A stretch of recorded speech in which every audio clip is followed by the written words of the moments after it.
और मेरे पढ़ाकू बच्चों, कैसे हो? मैं सौरभ, और चलिए स्टार्ट करते हैं फिजिक्स पढ़ना।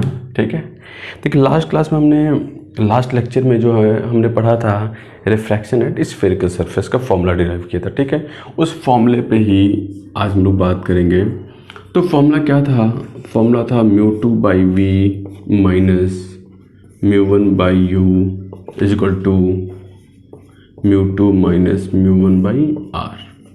यहाँ पे समझने वाला पॉइंट क्या है कि rays will travel from μ1 to μ2। लोग जनरली, कई बार ऐसा होता है ना, कई बार ऐसा हो सकता है कि वर्चुअल ऑब्जेक्ट बन रहा हो, वो μ2 मीडियम में हो, मतलब वर्चुअल ऑब्जेक्ट हो μ2 मीडियम में हो, यानी ऑब्जेक्ट या इमेज की पोजीशन से μ1 μ2 डिफाइंड नहीं होगा। हमें क्लियर रहना क्या कि rays will travel from μ1 to μ2। ये पॉइंट समझने वाला है, इस पर बहुत लोग गलती करते हैं, तो ये चीज़ ध्यान दीजिएगा। ठीक है, फिर इस पर हम लोग एप्लीकेशन करते हैं। ठीक है, इसे नोट कर लीजिए बेटा।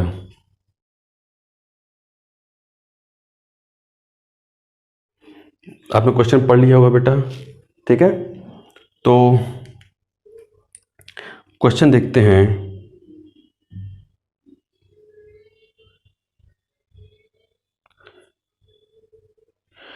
क्वेश्चन देखिए आपसे क्या कह रहा है। क्वेश्चन कह रहा है बेटा कि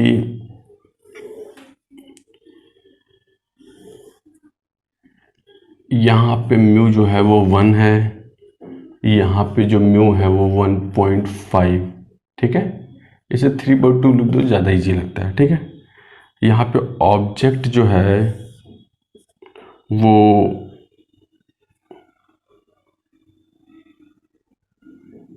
15 सेंटीमीटर पे है।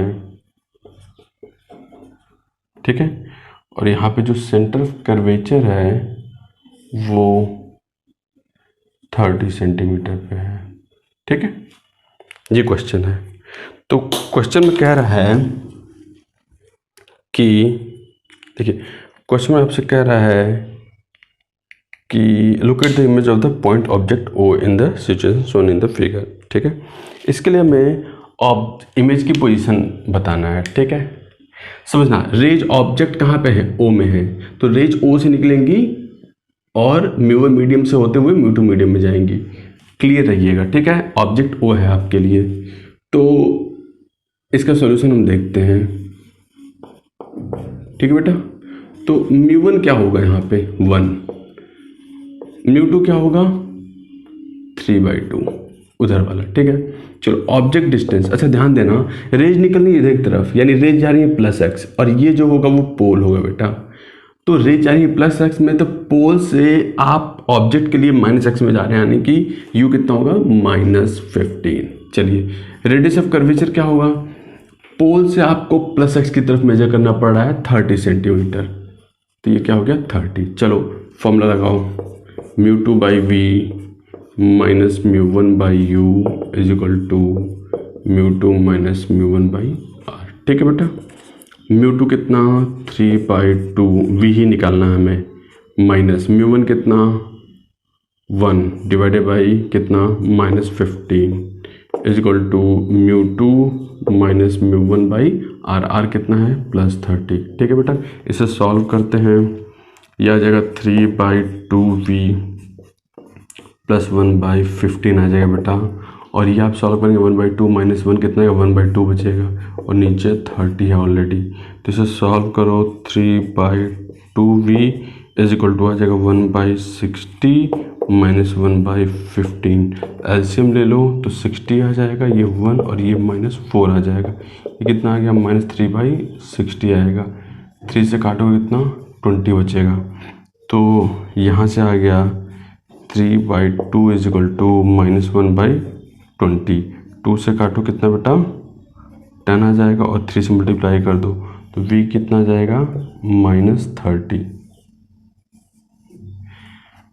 तो v -30 आ रहा है। इसका मतलब कि जो पोजीशन ऑफ इमेज होगा that will be 30 centimetre from the pole, and minus X की तरफ, यानी कि एग्जैक्टली अगर हम बनाना चाहें तो जो इमेज होगा वो कहीं यहाँ पे होगा। कितनी दूरी पे बेटा? 30 सेंटीमीटर पे। मैं फिर से बोल रहा हूँ, माइनस बता रहा है कि इस साइड होगा क्योंकि प्लस एक्स हमारे लिए, देखो रेज ऑब्जेक्ट से निकल रही है और प्लस एक्स की तरफ जा रही है, तो प्लस एक्स हमारे लिए पॉजिटिव हो गया। तो नेगेटिव मतलब माइनस एक्स की तरफ चलना है, कहाँ से? पोल से। तो पोल से 30 सेंटीमीटर माइनस एक्स की तरफ आएंगे तो that will B image position. तो इमेज कितना होगा? 30 सेंटीमीटर पे और माइनस यानी माइनस 30 सेंटीमीटर। ठीक है बेटा, इसे नोट कर लीजिए।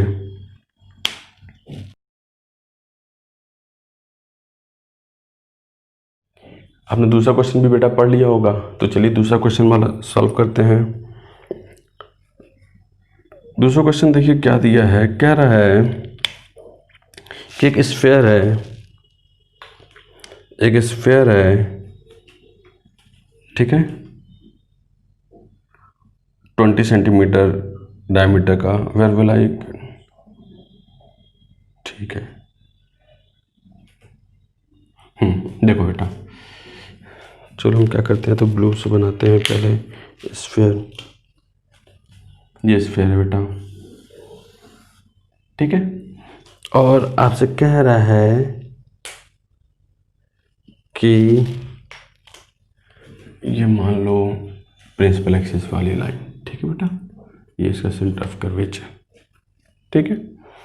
अच्छा, कह रहा है पैरेलल बीम आ रही है बेटा। एक्चुअली पैरेलल बीम और यहाँ पे पतला लेंगे, मतलब हम, लेकिन थोड़ा डायग्राम क्लियर करने के लिए हम जान के इसे थिक लेते हैं, थोड़ा सा जो बीम ले रहे हैं बेटा वो थिक ले रहे हैं, ठीक है, ध्यान देना, ठीक है। चलो यहाँ पे जो है इसे P1 पोल बोल दे रहे हैं और यहाँ पे जो है इसे P2 पोल बोल रहे हैं, ठीक है। तो अब क्या कह रहा है कि पहले सरफेस पे क्या होगा? रिफ्रैक्शन। अच्छा मैं ये बता दूं कि एयर है, μ1 है, ग्लास है, इसका म्यू 1.5 या 3/2 है, फिर एयर इस तरफ 1 है, ठीक है। और इसका रेडियस ऑफ कर्वेचर R कितना दिया है बेटा? वो दिया है 10 सेंटीमीटर, मतलब डायमीटर आपको 20 दिया है, ठीक है। चलो ये क्वेश्चन है, हमसे पूछ रहा है कि where will it get focused on the other side of the sphere, मतलब फाइनली अदर साइड में इमेज, ये रेज कहाँ फोकस करेंगे? फोकस करने का मतलब है इमेज कहाँ बनेगा, ये पूछ रहा है आपसे, ठीक है। चलो तो सबसे पहले हम लेते हैं P1 सरफेस, मतलब P1 पॉइंट, इस फर्स्ट सरफेस पे रिफ्रैक्शन, ठीक है। तो हम लिखते हैं रिफ्रैक्शन एट फर्स्ट सरफेस, ठीक है बेटा। तो फर्स्ट सरफेस पे रिफ्रैक्शन की बात करें तो यहाँ पे देखो पहले रेज कहाँ से कहाँ जा रही है? μ1 से μ2, तो μ1 क्या है 1 और μ2 क्या है 3/2। फिर से समझना, रेज प्लस एक्स में जा रही है तो प्लस एक्स हमारे लिए प्लस हो जाएगा और माइनस एक्स की तरफ मतलब नेगेटिव। तो रेज एयर μ1 है से ग्लास यानी μ2 3/2 हो गया में जा रही हैं। अच्छा u क्या हो जाएगा बेटा? u हो जाएगा इनफाइनाइट, मतलब माइनस इनफाइनाइट का हो जाए तो, लेकिन इनफाइनाइट लिखो, ठीक है। अच्छा R कितना बेटा? R आप P1 से मेजर करेंगे प्लस एक्स की तरफ, कितना? +10, ठीक है। चलो हम फॉर्मूला लिखते हैं। अच्छा सीधे मैं फॉर्मूला में रख देता हूँ, μ2 बाई v ही निकालना है, माइनस μ1 बाई u कितना? इनफाइनाइट, बराबर μ2 माइनस μ1 बाई R कितना? 10। यहाँ से देखो 3/2v बराबर, इसे सॉल्व करते हैं बेटा, ये 3/2 माइनस 1 कितना आ गया? 1/2 और नीचे 10 है तो ये कितना हो गया? 1/20, ठीक है बेटा। तो 2 यहाँ से काटो 10, तो यहाँ से v कितना आ गया? 30, तो v 30 आ गया। इसका मतलब ये जो रेज है वो यहाँ से, मतलब यहाँ से 30 पे, ध्यान देना ये कितना है बेटा? 20, डायमीटर 20 बोल रहा है, तो यहाँ से 30 पे यानी यहाँ कहीं फोकस करती, ध्यान देना, हम मान लेते कहीं यहाँ फोकस करती, तो रेज ये आती यहाँ फोकस करती। अगर ये सरफेस नहीं होता, फिर से बोल रहा हूँ, रेज निकलती, चलो देखो बनाता हूँ मैं अभी, ये रेज ऐसे आती, ऐसे जाती, ध्यान देना बेटा, ऐसे जाती, ये ऐसे ही चली जाती। कब? जब ये वाला सरफेस P2 वाला सरफेस नहीं होता, एक P2 पे सरफेस है तो यहाँ पे फिर से रिफ्रैक्शन होगा। इसे मैं डॉटेड बना रहा हूँ कि इसका मतलब अगर नहीं होता सरफेस तो रे सीधे, इससे मैं बोलता हूँ I1। I1 क्या होगा, इमेज फॉर P1 सरफेस, मतलब फर्स्ट सरफेस के लिए इमेज क्या हो गया, I1। अब सेकंड सरफेस पे रिफ्रैक्शन होगा, ठीक है। सेकंड सरफेस पे लिखते हैं रिफ्रैक्शन एट सेकंड सरफेस, ठीक है बेटा। अब देखो ध्यान से, अब क्या हो रहा है, अच्छा जो मैंने बात बोली थी वही चीज़ यहाँ पे आगे देखो। यहाँ पे इस वाले सरफेस के लिए ऑब्जेक्ट क्या है, I1। फिर से बोल रहा हूँ, ऑब्जेक्ट इस बार क्या है, I1। इसका मतलब आप कहते हैं सर कि जो μ1 है वो 1 हो जाएगा, नहीं। रेज कहाँ से कहाँ जा रही है, रेज जा रही है ग्लास से एयर में, तो μ1 क्या होगा, ग्लास वाला, और μ2 क्या होगा, एयर वाला। ये याद रखना, ऑब्जेक्ट या इमेज की पोजीशन μ1 μ2 डिफाइन नहीं करता है, रेज किस तरफ से कहाँ जा रही हैं ये डिसाइड होता है, ठीक है। चलो तो ये यहाँ से यहाँ कितना था, 30 था, और ये 20 है, तो ये डिस्टेंस ये कितना हो जाएगा बेटा, 10। चलो अब लिखते हैं, तो रिफ्लेक्शन एट सेकंड सरफेस पे μ1 कितना हो गया, μ1 हो गया ग्लास से एयर में, तो ग्लास यानी 3/2। चलो μ2 क्या हो गया बेटा, 1। चलो u कितना हो गया, अब P2 से प्लस की तरफ ले रहे हैं, यानी कि +10 होगा बेटा। चलो r कितना लेंगे इस बार, r अब P2 से आप माइनस की तरफ मेजर कर रहे हैं, यानी कितना, -10, ठीक है। तो यहाँ पे मैं कहूँ कि अब हाँ चलो लगाओ μ2/v माइनस μ1/u, u कितना है, +10 बराबर μ2 माइनस μ1/r। देखो ध्यान से, ऊपर आता माइनस हाफ, माइनस और माइनस प्लस हो जाता तो 1/, सीधे ये मैं 20 लिख दे रहा हूँ इसे, ठीक है। ये कितना आ जाता है, देखो 1/v, इसको उधर ले जाते हैं तो कितना हो जाता है, देखो 1/20 पहले से है, और ये 3/20 भी प्लस हो जाएगा, तो ये कितना हो जाएगा, 3 + 1 4, 4/20 एलसीएम सेम है ना। तो यहाँ से अच्छा ये कितना लिखते बेटा, 1/5 लिख देते। दिस इम्प्लाइज दैट v कितना हो गया, 5। अच्छा v क्या बता रहा है, फाइनल पोजीशन ऑफ इमेज, मतलब P2 से 5, यानी कि यहाँ पे, यानी आप ये समझिएगा बेटा कि मैं ब्लू से बना दे रहा हूँ कि इस पॉइंट पे रेज जो है फिर से रिफ्रैक्ट होंगी, और वो कहाँ कन्वर्ज करेंगी, कहाँ फोकस करेंगी, इस वाले पॉइंट पे, इस पे, ये इसे मैं बोल दे रहा हूँ I2। This will be the final image, ठीक है। अच्छा I2 की पोजीशन कितनी होगी, 5 सेंटीमीटर, यानी कि the final position of image will be 5 centimetre from further surface, यानी या कहो यहाँ से P1 से वो 25 सेंटीमीटर पर फोकस करेगा, या P2 से कहो 5 सेंटीमीटर पर फोकस करेगा, ठीक है बेटा। तो इसे नोट कर लीजिए, आई थिंक समझ में आया होगा आपको। अच्छा क्वेश्चन है, थोड़ा ठीक से फिर से रिपीट करके देख लीजिएगा, लेकिन इसे समझ लीजिएगा, ठीक है। नोट कर लीजिए बेटा।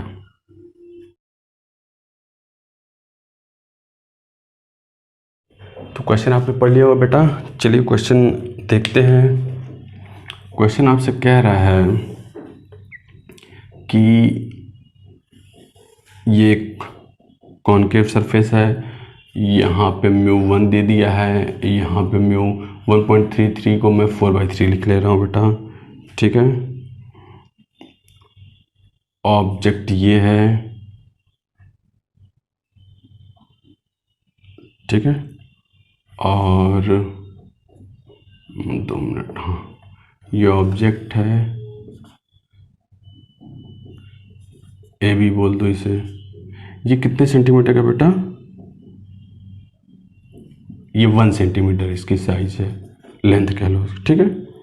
अच्छा ये सेंटर ऑफ कर्वेचर है, ये आपको 40 दे दिया है सेंटीमीटर में, और ये दे दिया आपको 20 सेंटीमीटर।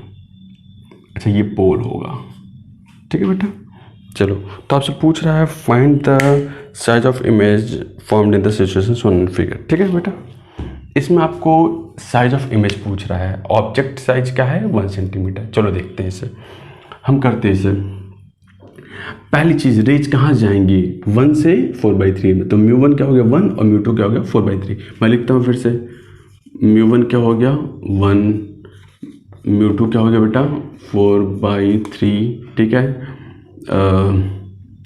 यू क्या हो गया, यू हो जाएगा -40, फिर से प्लस एक्स में जा रहा है, आप पी से माइनस एक्स की तरफ मेजर कर रहे हैं, ठीक है। चलो आर क्या हो जाएगा, ये -20 होगा। चलो तो म्यू टू बाई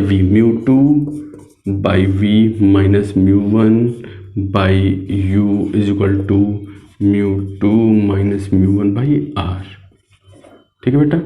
तो यहाँ से देखो कितना आ गया, अच्छा ये कितना हो जाएगा 4/3 माइनस 1 कितना होता है 1/3, तो 1/3 और नीचे 20 है, कितना हो गया -60, माइनस ऑलरेडी था, ठीक है। तो 1/60 तो 4/3v, अच्छा ये उधर जाएगा तो प्लस हो, सॉरी यहाँ ऑलरेडी प्लस होगा ना, तो उधर जाएगा तो माइनस, तो -1/60 और -1/40, ठीक है। एलसीएम ले लो बेटा, कितना होगा 240 एलसीएम होगा, तो कितना ये 4 आ जाएगा और ये 6 आ जाएगा, और ध्यान देना ये माइनस ऑलरेडी हम कॉमन ले चुके हैं, ठीक है। फिर से बोल रहे हैं एलसीएम ये कितना आ जाएगा 4 आ जाएगा और इसमें 6 आ जाएगा, ठीक है। तो ये चीज़ कितनी हो गई 4/3v इज इक्वल टू -10/240, ये 10 यहाँ से कट जाएगा और 3 यहाँ से काटो तो 8 4 जा 32, तो यहाँ से v कितना हो गया बेटा -32, v आ गया -32 सेंटीमीटर में, ठीक है। तो इसलिए मैग्नीफिकेशन कितना होगा, मैग्नीफिकेशन आपको याद होगा कितना था μ1v/μ2u, याद है। चलो μ1 कितना 1 है, v कितना बेटा -32, μ2 कितना 4/3 u कितना -40, ठीक है बेटा। चलो तो इसे कट करते हैं, कितना जाएगा देखो 4 8, ठीक है। अच्छा ये माइनस माइनस काट दो, 8 5 जा 40, कितना आ गया 3/5 यानी 0.6। अच्छा ये होता क्या है, ये होता है height of image by height of object, ठीक है।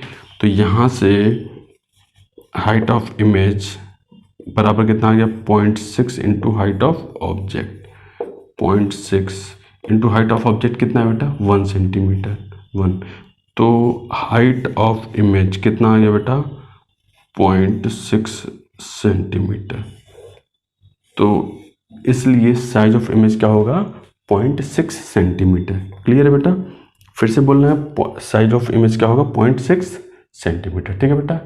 तो इसे नोट कर लीजिए।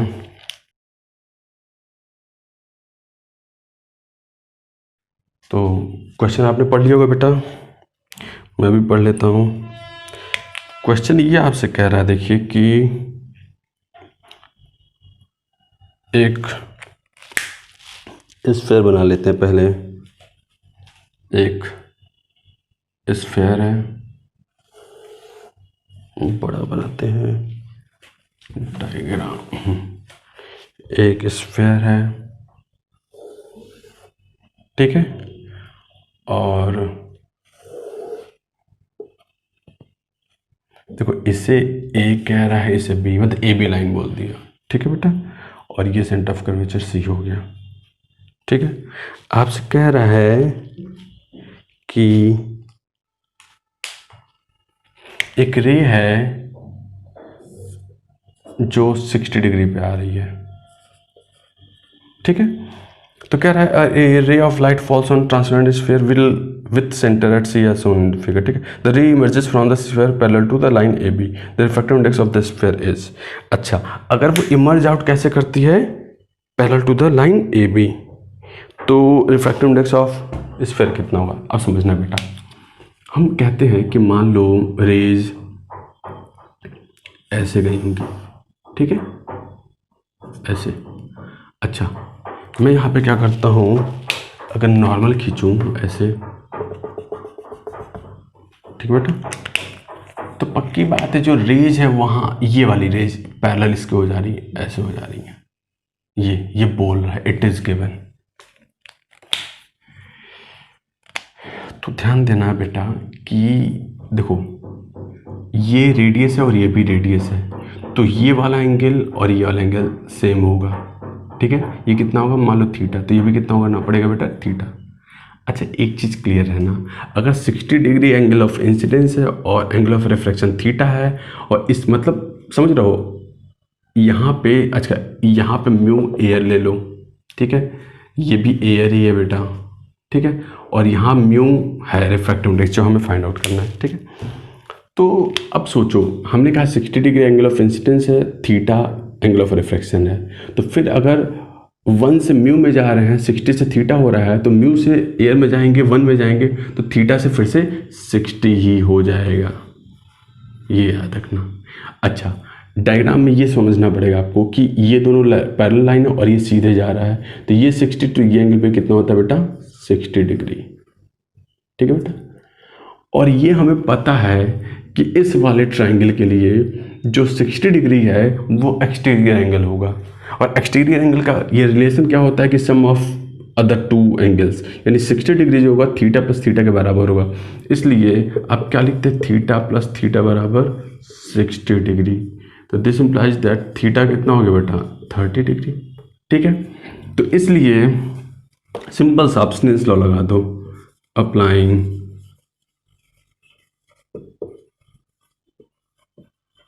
Snell's law, Snell's law apply कर दो, क्या लिखते बेटा, 1 sin 60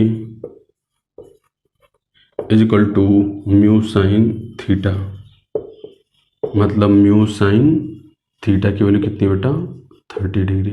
चलो वैल्यू पुट करो, साइन 60 कितना, √3/2 is equal to mu sine 30 कितना, 1/2, 2 कट जाएगा ये, तो यहाँ से म्यू कितना आ गया, √3,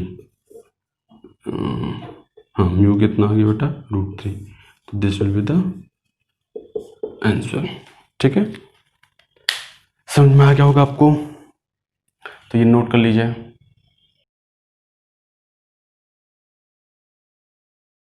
अगला क्वेश्चन आपने पढ़ लिया होगा बेटा, मैं भी पढ़ लेता हूँ। क्वेश्चन आपसे कह रहा है कि देखो पहले एक स्फीयर ले रहा है ट्रांसपेरेंट, ठीक है, ये अच्छा वो कह रहा है कि इतना पार्ट जो है वो सिल्वरिंग कर दी गई है, ये सिल्वरिंग कर दी गई है, ठीक है। अब से कह रहा है transparent cylinder has its right half polished so as to act as a mirror, a paraxial light ray incident from lens that is parallel to the principal axis exits parallel to the incident ray as shown in the figure as shown. The refractive index n of the material of the cylinder is, चलो देखते हैं बेटा, पहले diagram बनाते हैं। आपसे कह रहा है ये रे आ रही है, ठीक है, और रे ऐसे ही चली जा रही है, रे आके यहाँ टकराती है पोल पे और ये ऐसे चली जा रही है, ठीक है बेटा। ये पोल कह रहा है, क्लियर है, ये सेंटर ऑफ कर्वेचर होगा, ठीक है, ये है, ये दिया हुआ आपको। इसका रिफ्रैक्टिव इंडेक्स n मान रहा है, तो हमें n फाइंड आउट करना है, क्लियर है बेटा। चलिए फिर से वही चीज करते हैं। देखो हमने कहा बेटा कि एक नॉर्मल पहले बनाते हैं, ये यहां से ये नॉर्मल, देखो ये 2 मिनट, हाँ ये नॉर्मल हो गया बेटा, ठीक है। तो अगर ये नॉर्मल है तो अगर एंगल्स पे हम ध्यान दें थोड़ा, देखो तो अगर मैं इसे थीटा बोलूं, इसे थीटा बोलूं, ठीक है, तो देखो ये और ये पैरेलल है बेटा, तो ये भी कितना होता, थीटा। सेम अब जो जस्ट किए थे उसमें देखो, उसके हिसाब से सोचो, अगर ये थीटा है, अच्छा ये स्फीयर है, तो सर्किल के हिसाब से ये रेडियस और ये भी रेडियस, तो ये एंगल अगर अल्फा होगा तो ये भी एंगल कितना होगा बेटा, अल्फा। और थीटा बराबर क्या होना चाहिए था, 2 अल्फा। तो अल्फा कितना आ गया, θ/2। क्लियर है। अच्छा एक और चीज़ बोला, इसने बोला है कि पैरेक्सियल रेज, तो हम लिख लेते हैं for paraxial rays. Paraxial rays के लिए क्या होता, थीटा एंड अल्फा जो होता वो क्या होता, वेरी स्मॉल, बहुत स्मॉल होता है बेटा। ठीक है, तो अगर अल्फा और थीटा बहुत स्मॉल होता, तो थीटा और अल्फा बहुत स्मॉल होता, तो हम सबसे पहले यहाँ पे स्नेल्स लॉ लगाते हैं। अच्छा बाहर एयर है, μ1 है और अंदर म्यू कितना है, n मान रहा है, तो आप अप्लाई करो, applying Snell's law, applying Snell's law, क्या लिखते हैं बेटा, 1 sin थीटा बराबर म्यू, मतलब म्यू की वैल्यू कितनी, n sin अल्फा, ये होता। अच्छा मैं यहाँ पे ये चीज़ लिख देता हूँ कि अगर बहुत स्मॉल है, तो बहुत स्मॉल का मतलब क्या होता है कि जो साइन थीटा है इसे अप्रॉक्सीमेटली थीटा के बराबर लिख सकते थे, और साइन अल्फा जो है उसे भी अप्रॉक्सीमेटली अल्फा के बराबर लिख सकते थे। ठीक है, तो यहाँ पे देखो साइन थीटा को हम क्या लिख दे, थीटा लिख दे बराबर n, अल्फा को कितना लिख दे, अल्फा लिख दे। अच्छा वहाँ से देखो अल्फा बराबर कितना है, यहाँ से देखो अल्फा बराबर कितना है, θ/2, तो थीटा बराबर n इंटू अल्फा कितना, θ/2। थीटा थीटा काट दो यहाँ से, तो यहाँ से n कितना आएगा बेटा, 2। तो this will be the answer. यही आपका आंसर होगा। Refractive index of material of sphere कितना होगा, 2। ठीक है, तो इतने ये क्वेश्चंस में था, एप्लीकेशन थे। ये एप्लीकेशन था रिफ्रैक्शन फार्मूला एट स्फीयर के सरफेस पे। ठीक है, स्फीयर के सरफेस पे रिफ्रैक्शन फार्मूला, और कुछ अच्छे क्वेश्चंस थे, आप ट्राई करिएगा। ठीक है, कुछ अच्छे क्वेश्चन में, और अब मैं कर रहा हूँ कि डेली को एक एक क्वेश्चन डाल रहा हूँ, उसे भी आप देखिएगा। ठीक है, तो इससे अच्छे से कर लीजिएगा। कहीं दिक्कत हो तो आप कमेंट कर सकते हैं, उस पर मैं आपको जवाब दूंगा। ठीक है, तो चलिए इतना ही रखते हैं बेटा। Okay, thank you, bye bye.